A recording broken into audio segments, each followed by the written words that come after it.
नमस्ते प्रणाम जय माता दी। हम बानी नेहराज और आप सबसे बता दिल चाहतनी कि बहुत अच्छा एगो चैनल खुलल बा जौना चैनल के नाम बा जीनियस म्यूजिक भोजपुरी। बहुत अच्छा चैनल बा। ए चैनल से हमर सावन के गीत बहुत सुंदर सुंदर आवता, बारूद बारूद, जौन आप सब खूब सुंदर से सुन सकी, डीजे पर डांस कर सकी।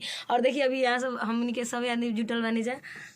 नमस्कार नमस्कार। तो जय आप माता सब ज्यादा से ज्यादा चैनल के सब्सक्राइब करब जा और खूब तरक्की करवाई, ऐसा करी कि खूब तरक्की में हो जाए चैनल। हाँ बारूद चैनल के सब्सक्राइब करी, लाइक कमेंट सब करी, बहुत एकदम सारा गाना ढाका होता है, धक। नेहा जी के भी बहुत सारा गाना होता है इस चैनल से। तो आप सब अपना प्यार और आशीर्वाद दी। हर हर महादेव। हर हर महादेव, हर हर महादेव। नमस्ते प्रणाम जय माता दी। हम बानी नेहराज और आप सबसे बता दिल चाहतनी कि बहुत अच्छा एगो चैनल खुलल बा जौना चैनल के नाम बा जीनियस म्यूजिक भोजपुरी। बहुत अच्छा चैनल बा। ए चैनल से हमर सावन के गीत बहुत सुंदर सुंदर आवता, बारूद बारूद, जौन आप सब खूब सुंदर से सुन सकी, डीजे पर डांस कर सकी। और देखिए अभी यहाँ सब हमनी के सब आदमी जुटल बानी जा।